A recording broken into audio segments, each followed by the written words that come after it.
ঢাকাকে আবার পুনর্জীবিত পুনর্জাগরণ আমরা করতে চাই এবং সেখানে আপনাদের সবার সহযোগিতা চাই। ঢাকার কৃষ্টি, ঢাকার কালচার, ঢাকার ভাষা, ঢাকার সব খাবার, ঢাকার সব কিছুই আমরা আবার জনগণের সামনে তুলে ধরতে চাই। ঢাকার হারানো ঐতিহ্য ও সাংস্কৃতিক গৌরব ফিরিয়ে আনতে বুড়িগঙ্গা নদীতে আয়োজন করা হলো ঐতিহ্যবাহী নৌকাবাইচ। বক্তারা বলেন, নতুন প্রজন্মকে ঢাকার ইতিহাসের সাথে পরিচয় করিয়ে দিতে এবং ঢাকাকে বসবাসের উপযোগী করতে নদী দূষণ মুক্ত করার কোনো বিকল্প নেই। রাজু মাহমুদের প্রতিবেদনে বিস্তারিত। ঢাকের বাড়ি আর বৈঠার ছলাৎ ছলাৎ শব্দ, বুড়িগঙ্গার বুকে যেন ফিরে এসেছে ঢাকার সেই চিরচেনা রূপ।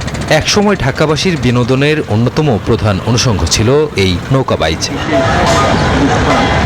আয়োজকরা বলছেন, 416 বছর বয়সের এই ঢাকাকে গভীরভাবে উপলব্ধি করতে এবং এর ঐতিহ্যকে হৃদয় ধারণ করতে এমন আয়োজন নিয়মিত হওয়া প্রয়োজন।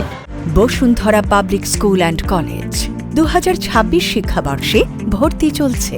ঢাকাকে আবার পুনর্জীবিত পুনর্জাগরণ আমরা করতে চাই এবং সেখানে আপনাদের সবার সহযোগিতা চাই। ঢাকার কৃষ্টি, ঢাকার কালচার, ঢাকার ভাষা, ঢাকার সব খাবার, ঢাকার সব কিছুই আমরা আবার জনগণের সামনে তুলে ধরতে চাই।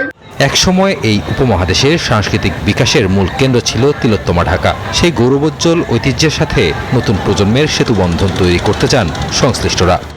এখন বিভিন্ন ধরনের দূষণের মাধ্যমে যে আমাদের পরিবেশ, আগামী প্রজন্মের জন্য আমরা বাসযোগ্য একটা পরিবেশ রেখে যেতে পারছি কিনা সেটি আমাদেরকে ভাবতে হবে এবং আমরা সেই আমাদের মাননীয় প্রধানমন্ত্রীর নির্দেশনা অনুযায়ী বৃক্ষরোপণ থেকে শুরু করে দূষণমুক্ত একটা নগরী গড়ে তোলার জন্য আমরা টিম তারেক রহমান হিসেবে যেই দায়িত্বেই থাকি না কেন, সবাই আমরা টিম তারেক রহমান। উনি বিভিন্ন সময় বিভিন্ন জনকে দায়িত্ব দিতে পারে, দায়িত্ব না দিলেও আমরা দলের একজন কর্মী হিসেবে ওনার কর্মসূচিকে বাস্তবায়ন করে যাব ইনশাল্লাহ।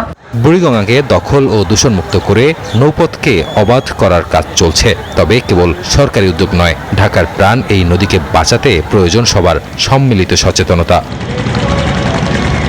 রাজু মাহমুদ, নিউজ 24, ঢাকা।